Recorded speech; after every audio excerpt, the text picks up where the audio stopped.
The empty whiskey bottle shattered against the kitchen wall, adding another scar to the collection of holes and dents that mapped Sarah's 3-year descent into hell. She slumped against the counter, her designer dress torn at the shoulder, mascara painting black rivers down her cheeks. The voices echoed in her head like a broken record. "You're damaged goods, Sarah. No man will ever want you after what you've been through. You're too broken to fix." Her therapist had said it. Her mother had whispered it. Even her best friend had implied it after the divorce, after the miscarriage, after the breakdown that had cost her everything: her marriage, her career as a successful architect, her ability to sleep through the night without waking up screaming. Ranch house her grandmother had left her sat 40 miles outside of Millbrook, Texas, surrounded by nothing but rolling hills and judgment from the small town that knew her story. She'd fled here 3 months ago, thinking isolation would heal her. Instead, it had become her prison. Sarah picked up another bottle, her hands shaking as she twisted the cap. The liquid burned, but not as much as the memories, not as much as the emptiness that had replaced her heart. She was 28 years old and felt ancient, worn down to nothing by trauma that everyone said defined her now. The sound of horses' hooves on gravel made her freeze. She wasn't expecting anyone, couldn't be expecting anyone, she'd made sure of that. Through the dusty window, she saw a figure dismounting a black stallion, moving with the easy confidence of someone who belonged in this landscape. Tall, wearing a worn cowboy hat that shadowed his face. Her first instinct was to hide. She looked like hell, felt worse, and the last thing she needed was some stranger seeing her at rock bottom. But something about the way he moved, deliberate, respectful, unhurried, made her pause. He wasn't approaching like someone who came to gawk or judge. He knocked on her door 3 times, firm but not demanding. "Ma'am, name's Jake Morrison. I'm your neighbor from the Triple M Ranch. Saw your lights on and thought I'd check in." His voice carried a warmth that seemed foreign to her now. When was the last time someone had spoken to her without pity or awkwardness?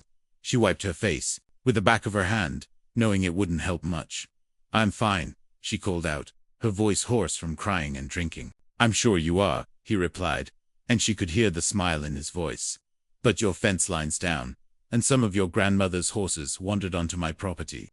Thought you might want to know." Grandmother's horses. Sarah had forgotten about them entirely.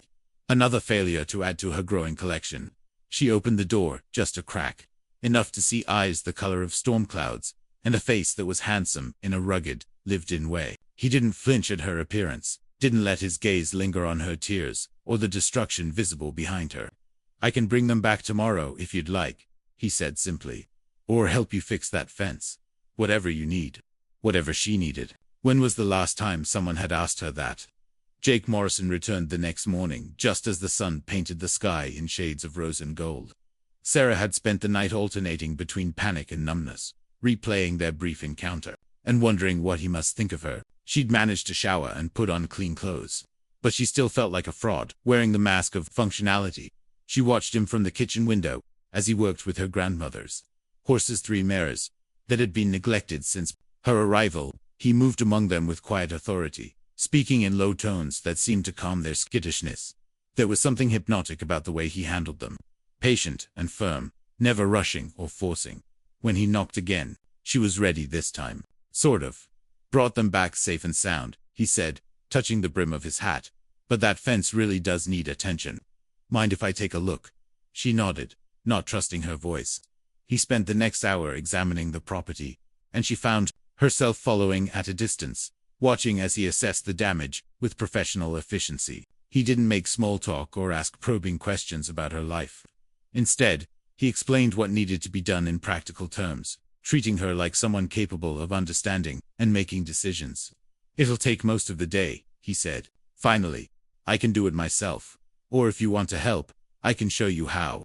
Your grandmother always said this place needed someone who cared about it. You knew my grandmother. Eleanor was a good woman. Tough as nails but fair. She used to say this ranch had healing in its bones." He glanced at the house, then back at her. "I can see why she loved it here." Something in his tone made her chest tight. Not pity, but understanding, like he knew what it meant to need healing. "I don't know the first thing about ranch work," she admitted.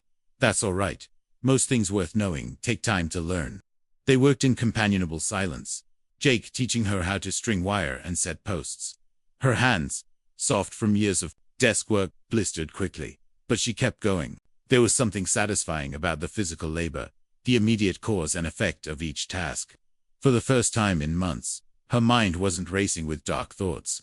"You're a quick learner," he said as she managed to secure a post without his help. "I used to be good at things," she said quietly. Before what? The question hung in the air. She expected him to probe, to want the gory details like everyone else. Instead, he just waited, and somehow that made it easier. "Before I became the poster child for damaged goods," she said, trying to keep her voice light. Jake straightened, fixing her with those storm gray eyes. "That's other people's story about you, doesn't make it true. You don't know what I've been through, you're right. I don't." He coiled the remaining wire carefully. "But I know you got up this morning. I know you're out here working even though your hands are bleeding. I know you're taking care of those horses, even though you're barely taking care of yourself. That doesn't sound damaged to me. That sounds like someone who's fighting." The words hit her like a physical blow, unexpected and raw. She turned away, afraid he'd see the tears threatening again. "Hey," he said softly. "I didn't mean to upset you." "I'm not upset," she whispered. "I just... No one's ever said that to me before, that I'm fighting, that I'm strong, that I'm anything other than broken." When she finally looked back, he was watching her with something that looked like respect. "Well," he said, "maybe it's time someone did." 3 weeks passed, and Jake Morrison became as regular as sunrise. He never imposed, never overstayed, but somehow always found reasons to check on things. A loose board on the porch, a problem with the water pump, teaching her to properly groom the horses that were slowly becoming her responsibility rather than her burden. Sarah began to look forward to his visits in a way that both thrilled and terrified her. She'd forgotten what it felt like to anticipate something good, to have a reason to brush her hair, or put on clothes that weren't stained with tears or alcohol. She'd even started eating regularly again, though she told herself it was just because physical work required fuel. "You're looking better," her mother said during one of their weekly phone calls. "I'm getting some sun," Sarah replied, not mentioning the man who'd helped her repair the chicken coop that morning. "Any progress with the therapist I recommended?" "I'm taking a break from therapy." It wasn't entirely a lie. She'd stopped going to Dr. Martinez after he'd suggested she might need to accept her limitations and adjust her expectations for her future. "Sarah, you can't heal in isolation. You need professional help." But as she watched Jake from her window, demonstrating the proper way to saddle a horse, she wondered if maybe healing came in different forms. Maybe it was as simple as someone showing up consistently, without judgment, treating her like she was worth the effort. That afternoon, one of the mares, Luna, seemed agitated. Sarah had grown attached to the gentle gray horse, and seeing her distress triggered something protective in her that she'd thought was broken forever. "What's wrong with her?" she asked Jake, who was examining Luna's left front hoof. "Stone bruise. I think nothing serious, but she need rest and some care." He looked up at her. "You up for playing nurse?" "I don't know how. I'll teach you, if you want to learn." There it was again, that quiet confidence in her ability to handle whatever came next. Not the assumption that she was too fragile, too broken, too damaged to cope with responsibility. Just the simple belief that she could learn, could grow, could be trusted with something that mattered. Over the next few days, caring for Luna became Sarah's primary focus. Jake showed her how to soak the hoof, how to apply the healing salve, how to monitor for signs of infection. Luna seemed to sense Sarah's newfound purpose, nuzzling against her shoulder and whickering softly when she approached. "She trusts you," Jake observed one evening as they watched Luna graze peacefully. "She shouldn't. I'm not exactly reliable. Seems to me you've been here every day, taking care of her exactly like you're supposed to."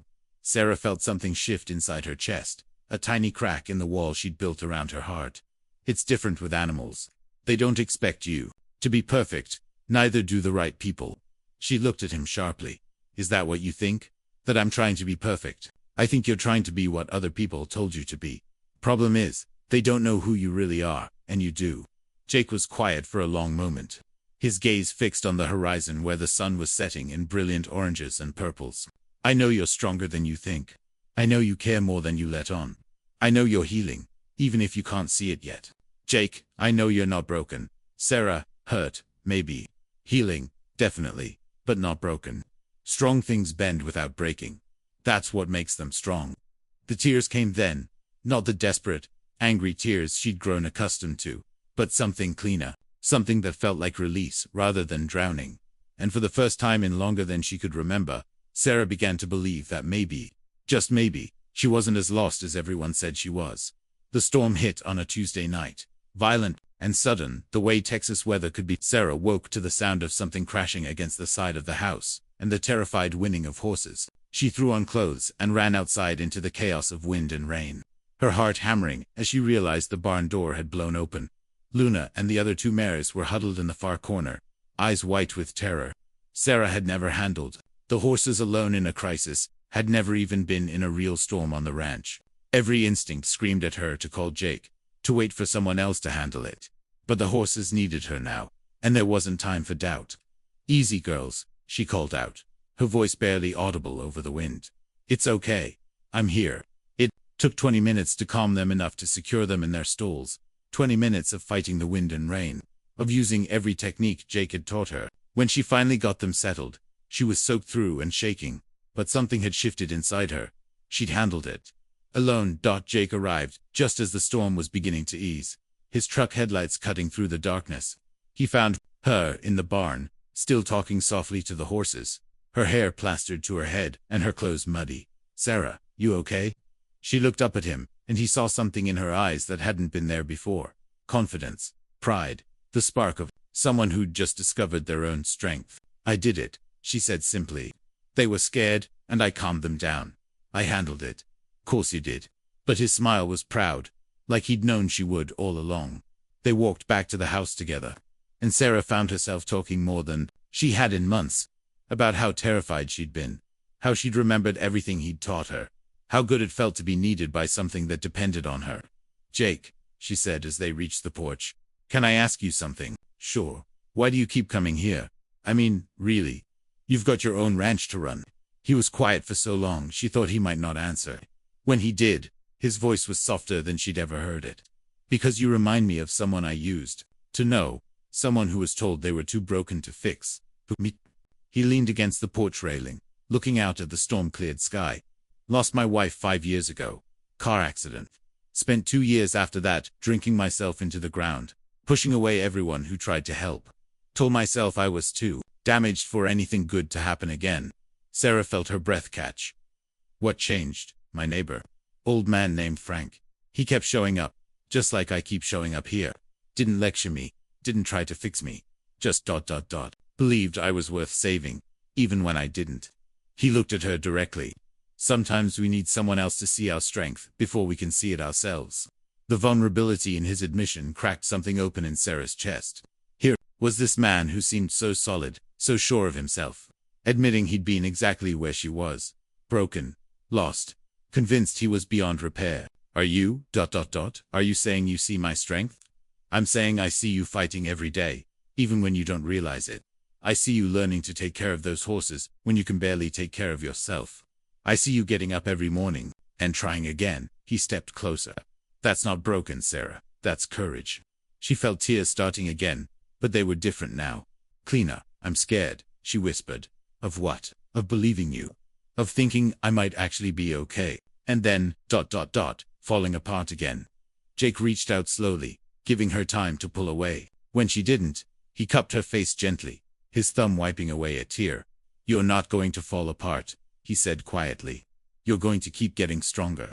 And even if you have bad days, even if you stumble, that doesn't erase how far you've come." "How do you know?" "Because I've watched you.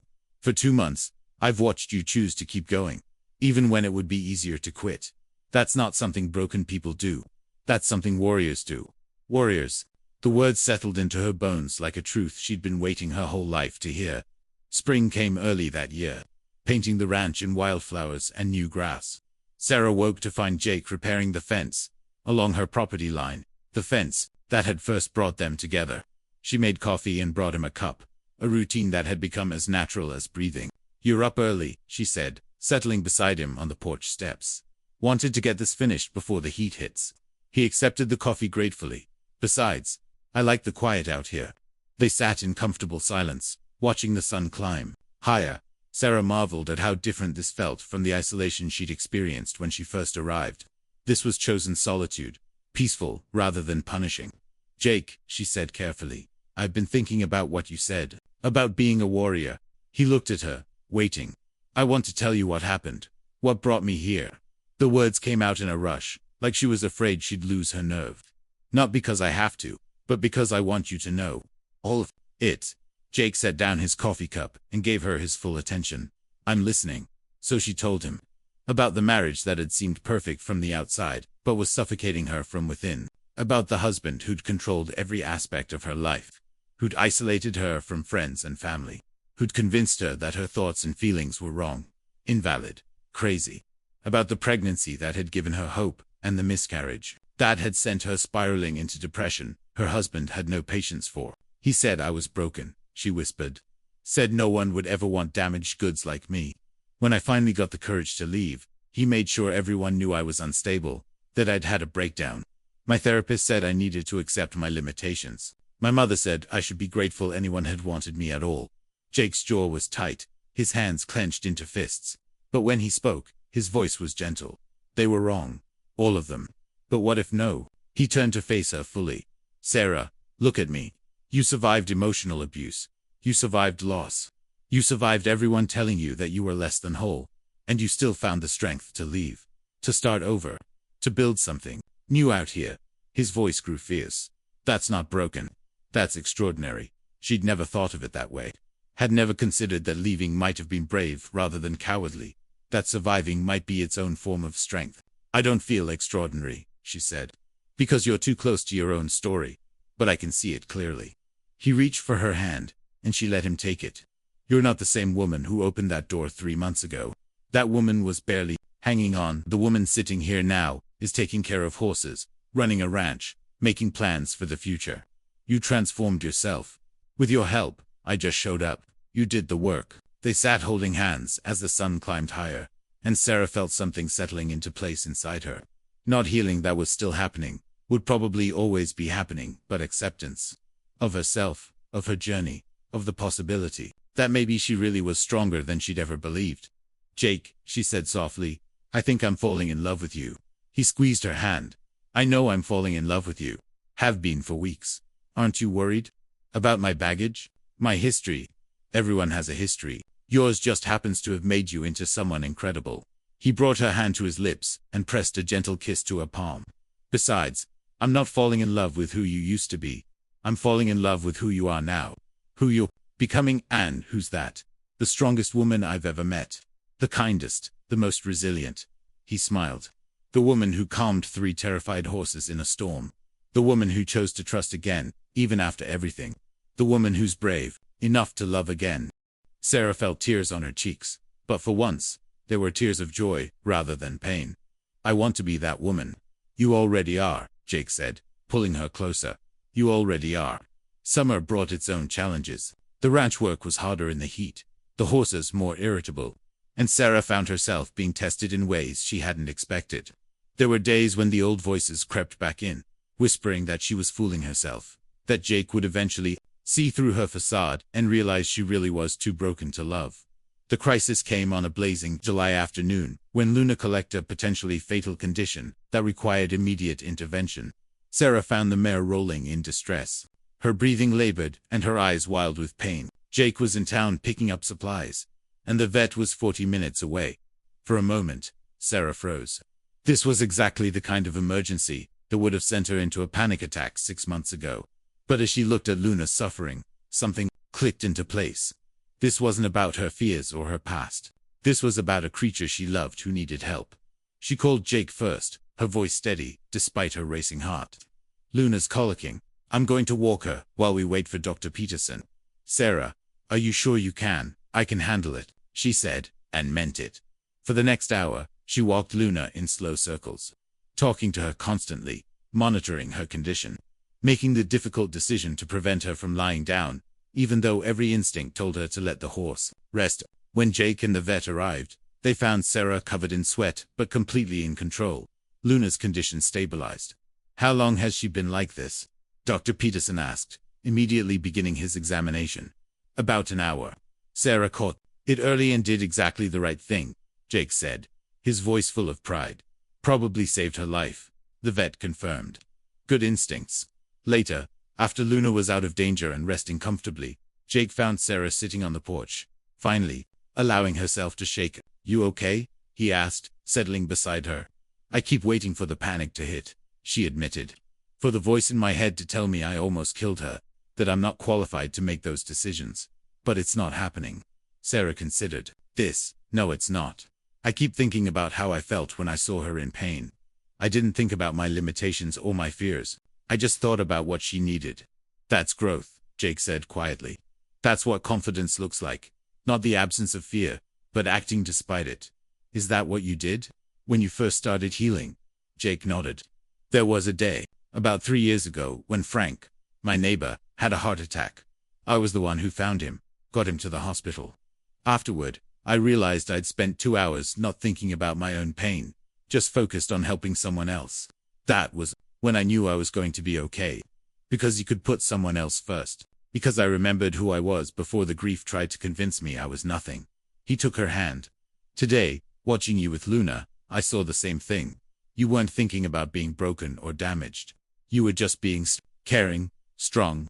That night, Sarah stood in front of her bathroom mirror for a long time, really looking at herself for the first time in years. The woman staring back at her was tanned from outdoor work, her hair lightened by the sun, her body stronger from physical labor. But it was her eyes that caught her attention. They were clear, focused, alive in a way they hadn't been since before her marriage. "I'm not the same person," she whispered to her reflection. "I'm not broken." The woman in the mirror smiled back, and for the first time in longer than she could remember, Sarah genuinely liked what she saw. The next morning, she made a decision that would have been impossible months earlier. She called Dr. Martinez, her former therapist. "I want to clarify something," she said when he answered. "You told me I needed to accept my limitations and adjust my expectations. I want you to know that advice was wrong. I'm not limited. I'm healing, and my expectations for my future are higher than they've ever been." "Sarah, I'm glad you're feeling better, but we need to be realistic about." "No," she interrupted. "We don't. I'm running a ranch, caring for animals, building a life I love. I'm in love with a man who sees my strength instead of my scars. That's not unrealistic.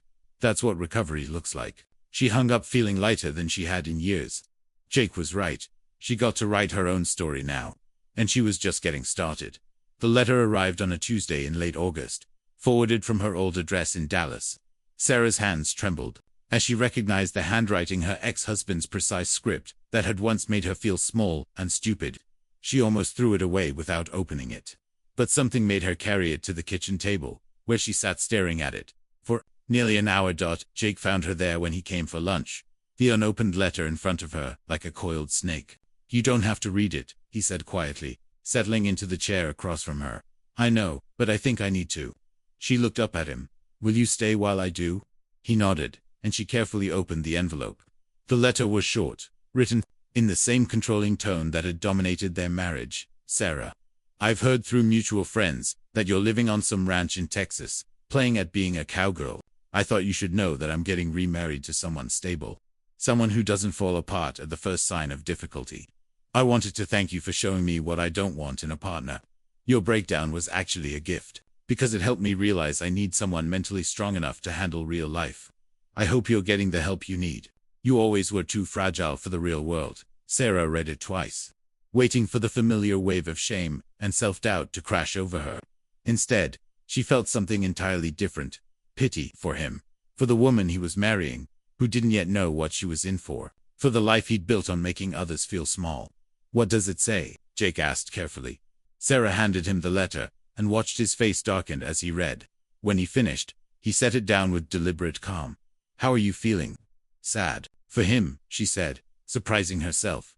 "And grateful." "Grateful. He's exactly the same person he was when I left. Same need to control. Same need to tear others down to feel powerful. But I'm not the same person who married him. I'm not the woman who would have believed everything he wrote here." Jake reached across the table and took her hand. "What do you believe now?" Sarah stood up, walked to the window, and looked out at the ranch she'd transformed. The horses she'd learned to care for, the life she'd built with her own hands. "I believe I'm exactly where I belong," she said firmly. "I believe I'm strong enough to handle whatever comes next. I believe I'm worthy of real love, not the conditional kind he offered." She turned back to Jake. and I believe he's wrong about everything. What do you want to do with the letter?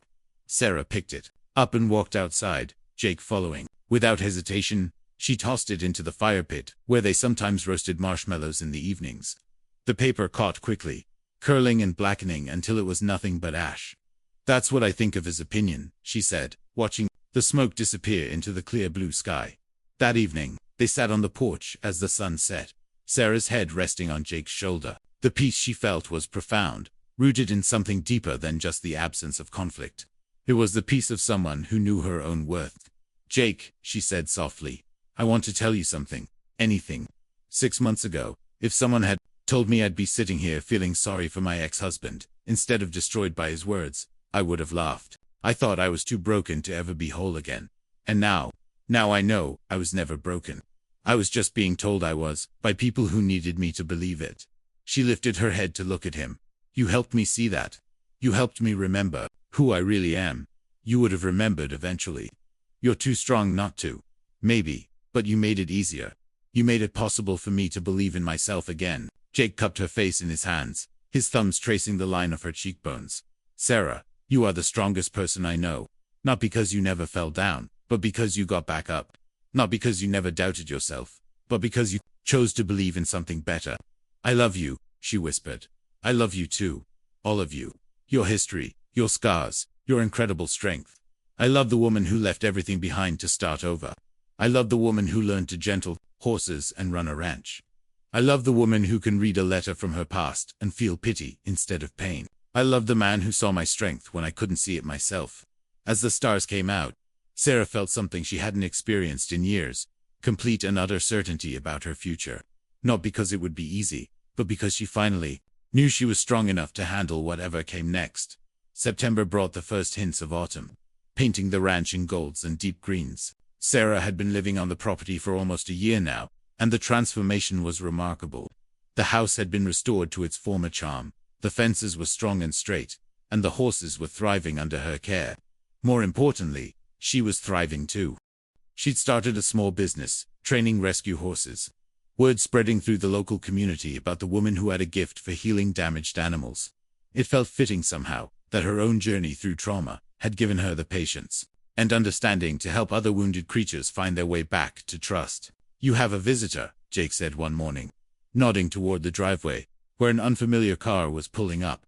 Sarah's stomach clenched automatically. Visitors still made her nervous, but she forced herself to breathe. She could handle whatever this was. The woman who got out of the car was young, probably early 20s, with dark hair and eyes that held a familiar haunted quality. She approached hesitantly, wrapping her arms around herself despite the warm weather. Are you Sarah? She asked. Sarah Chen. Yes. Can I help you? I'm Emma Rodriguez. I heard about your horse training program. I wondered if you might have room for one more. Sarah studied the girl's face, recognizing the signs of someone who'd been through hell. Are you talking about a horse, or about yourself? Emma's composure cracked slightly. Both, I guess. I have a mare, Buttercup. WAS. She was abused by her previous owner. Won't let anyone near her now. And she swallowed hard. I'm trying to start over. Leave a bad situation behind. Someone in town said you might understand. Sarah looked at Jake, who nodded encouragingly. What makes you think I'd understand? Because they said you were broken once too, and that you learned how to put yourself back together. The words hit Sarah like a physical blow, but not in the way they once would have. Instead of shame, she felt a fierce protectiveness for this young woman, who was clearly at the beginning of her own healing journey. I was never broken, Sarah said firmly. I was hurt, and I was told I was broken by people who needed me to believe it. But I learned something important. Strong things bend without breaking. That's what makes them strong. Emma's eyes filled with tears. I don't feel very strong right now. That's okay. Strength isn't about feeling strong all the time. It's about showing up anyway. Sarah stepped closer. Bring your mare tomorrow. We'll see what we can do for both of you.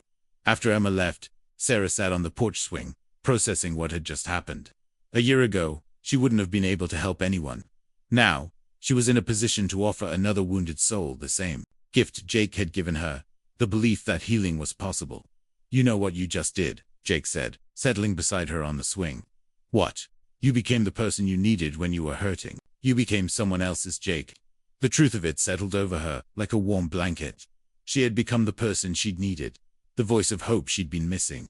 It felt like the completion of a circle, the final piece of her healing falling into place. "I love you," she said, turning to face him. "I love you too," he replied, but there was something different in his voice, something that made her heart skip. Jake stood up and walked to the edge of the porch, looking out at the ranch. They'd worked on together for almost a year. When he turned back to her, he was holding a small velvet box. "Sarah," he said, his voice thick with emotion, "a year ago you were convinced you were too broken to love. 6 months ago, you were learning to believe in your own strength. Today, you offered hope to someone who needed it. Tomorrow, you'll help heal a damaged horse because you know something about healing." He dropped to one knee, and Sarah's hand flew to her mouth. "You're not the same woman who opened that door to me 10 months ago. You're stronger, braver, more beautiful than ever. You're the woman who chose to fight for herself, who chose to believe in love again, who chose to build something amazing out of the ashes of everything that tried to destroy her." He opened the box, revealing a simple diamond ring that caught the afternoon light. "Will you marry me? Will you build a life with me? Will you let me love you exactly as you are, for exactly as long as we both shall live?" Sarah was crying now, but these were tears of pure joy, the kind she'd thought she'd never experience again. "Yes," she whispered. "Yes, Jake. Yes to all of it." As he slipped the ring onto her finger, Sarah felt the last piece of her old life fall away. She wasn't the woman who'd been told she was too broken to love. She was the woman who'd learned that love wasn't about being perfect. It was about being brave enough to be real. The wedding took place on a crisp October morning, with the ranch dressed in autumn colors, and the horses watching curiously from the pasture. Sarah had wanted something simple, meaningful, surrounded by the people who'd supported her journey, rather than the elaborate affair her first wedding had been. Emma was there, along with Buttercup, who'd made remarkable progress. In just a few weeks under Sarah's patient guidance, the young woman had become like a little sister to Sarah, another soul learning that healing was possible, that strength could be rebuilt from the ground up. Jake's family had driven in from Oklahoma, his parents, his sister, and his nephew, who was fascinated by the horses. They'd welcomed Sarah with open arms, never asking about her past, only caring about her present and future with their son. Sarah's mother had surprised her by flying in from Seattle, tears in her eyes as she saw her daughter truly happy for the first time in years. "I'm sorry," her mother whispered as they embraced. "I'm sorry I didn't believe in your strength when you needed me to." "You're here now," Sarah replied. "That's what matters." Frank, Jake's elderly neighbor, who'd helped him through his darkest days, was there too, beaming with pride as he watched his protege marry the woman who'd helped him complete his own healing. The ceremony was officiated by the local pastor, a kind man who'd known Sarah's grandmother and understood the significance of this ranch as a place of healing. He spoke about love as a choice, about strength as something that grew through adversity, about the courage it took to trust again after betrayal. "Sarah and Jake," he said, "you've both learned that broken things can be made beautiful again. That what doesn't kill us doesn't always make us stronger, it makes us kinder. Sometimes it makes us more grateful for the love we find." When it came time for vows, Sarah's voice was steady and clear. "Jake, when I met you, I believed I was too damaged to love or be loved. You saw something in me that I couldn't see in myself. You taught me that strength isn't about never falling down, it's about getting back up. You showed me that love isn't about being perfect, it's about being real." She took a shaky breath, looking into his storm-gray eyes. "I promise to love you with the same fierce belief you showed me. I promise to see your strength when you can't see it yourself. I promise to build something beautiful with you, something that honors both our scars and our healing. I promise to be brave enough to love you completely, for all the days of my life." Jake's vows were simple but profound. "Sarah, you are the strongest person I know. Not because you never broke, but because you chose to heal. Not because you never doubted, but because you chose to believe. You taught me that love isn't about rescuing someone, it's about witnessing their strength and believing in their capacity to heal themselves." He reached up to touch her face gently. "I promise to love you exactly as you are, while celebrating who you're becoming. I promise to remind you of your strength when you forget. I promise to build a life with you that honors both our past and our future. I promise to love you completely, courageously, and forever." As they exchanged rings, Sarah felt the weight of her old life lifting completely. She was no longer the woman who'd been told she was too broken to love. She was the woman who'd learned that love was about being brave enough to be vulnerable, strong enough to be soft, and wise enough to trust again. The reception was held in the barn, decorated with wildflowers and fairy lights. They danced to an old country song about second chances and new beginnings, surrounded by the people who'd supported their journey. "How does it feel to be Mrs. Morrison?" Jake asked, as they swayed together. "Like coming home," Sarah replied. "Like everything that happened before was just preparing me for this moment." "Any regrets?" Sarah thought about it seriously. "No. Not about the pain, not about the struggle, not about the time it took to heal. All of it led me here, to you, to this life we're building together. Even the hard parts. Especially the hard parts. They taught me what real love looks like. They taught me my own strength." She smiled up at him. "They taught me that broken things can be made beautiful again." As the evening wound down and their guests began to leave, Sarah stood on the porch of the house she'd restored, wearing her grandmother's wedding dress that had been altered to fit her perfectly. The horses were settled in their stalls. The ranch was quiet under the stars, and her new husband was beside her, solid and real and forever. "Thank you," she whispered to the night, to a grandmother who'd left her this place of healing, to the universe that had brought Jake into her life, to her own stubborn heart that had refused to give up even when everything seemed hopeless. "Thank you for what?" Jake asked. "For everything. For the broken parts that taught me to appreciate the whole parts. For the journey that brought me home to myself. For you." He pulled her close, and she felt the complete contentment of someone who'd found exactly where they belonged. 5 years later, Sarah Morrison stood in the same spot on the porch, watching the sunrise paint the ranch in shades of gold and pink. The property had expanded, now encompassing 300 acres and housing a thriving rescue horse program that drew visitors from across the state. But more than that, it had become a sanctuary for people learning to heal from trauma. Emma had stayed on as Sarah's assistant, eventually becoming like the little sister Sarah had never had. She'd married a local veterinarian and was expecting her first child. A testament to the healing power of time and love, and the courage to start over. The therapeutic riding program Sarah had started now served dozens of people. Veterans with PTSD, children from broken homes, women escaping abusive relationships. Each person who came to the ranch learned the same lessons Sarah had learned.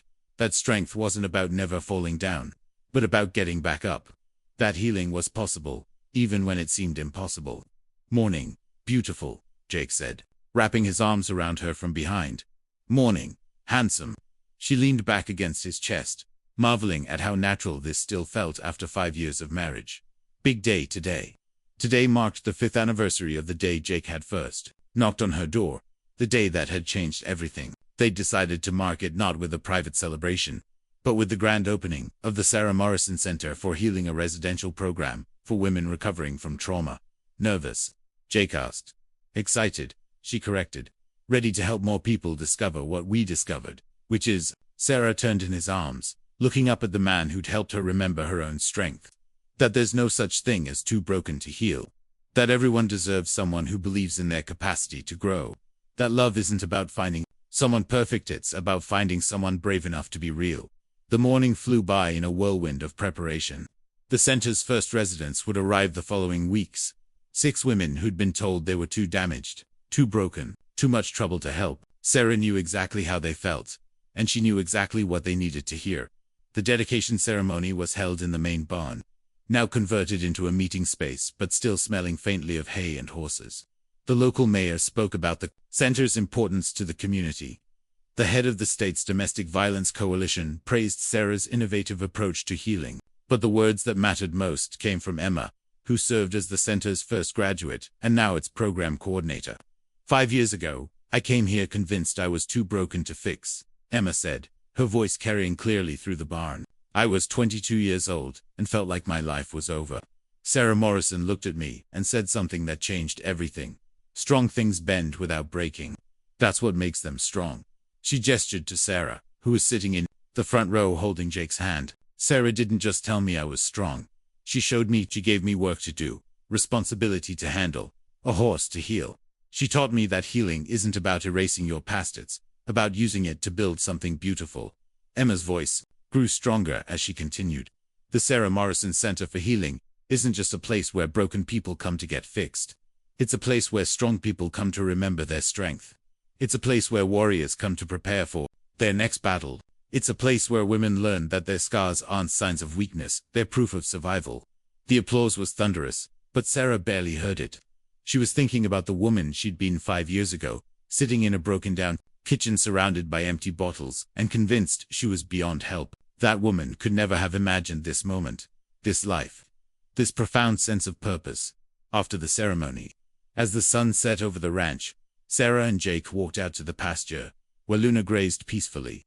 The old mare was retired now, enjoying her golden years, but she still nuzzled Sarah's shoulder whenever she visited. "You know what I realized today," Sarah said, stroking Luna's neck. "What's that?" "My first therapist was right about one thing. I did need to accept my limitations and adjust my expectations for my future." She smiled. "I just had to learn that my only limitation was believing I had limitations. And my expectations for my future needed to be bigger, not smaller." Jake laughed. "Think you've exceeded those expectations?" Sarah looked around at the ranch, at the center that would soon house women learning to heal, at the horses that had taught her about trust and strength, at the man who'd seen her potential when she couldn't see it herself. "I think I'm just getting started," she said that night. As they sat on the porch swing Jake had built for their first anniversary, Sarah felt a profound sense of completion, not because her story was over, but because she finally understood what it meant. She'd learned that strength wasn't about never breaking, it was about healing. That love wasn't about finding someone perfect, it was about finding someone brave enough to see your imperfections and choose you anyway. That healing wasn't about forgetting your past, it was about using it to build something beautiful. Most importantly, she'd learned that the voice that had told her she was too broken to love had been wrong. She wasn't broken, she was strong, she was whole, she was exactly where she belonged. And tomorrow, she would help 6 more women discover the same truth. "I love you," she whispered to Jake as the stars came out. "I love you too," he replied, pulling her closer. "My strong, beautiful, unbreakable wife." "Not unbreakable," she corrected with a smile. "Just good at healing." As they rocked gently in the swing, surrounded by the sounds of the ranch settling into evening, Sarah Morrison felt the deep satisfaction of a life well lived, a love well chosen, and a strength well earned. She was no longer the woman who'd been told she was too broken to love. She was the woman who'd learned that love was the very thing that made healing possible. Author's note. This story explores the journey from perceived brokenness to recognized strength, showing how love, both self-love and love from others, can transform our understanding of ourselves. Sarah's journey reminds us that healing is possible, that strength can be rebuilt, and that sometimes the most broken places in our lives become the foundation for our greatest triumphs.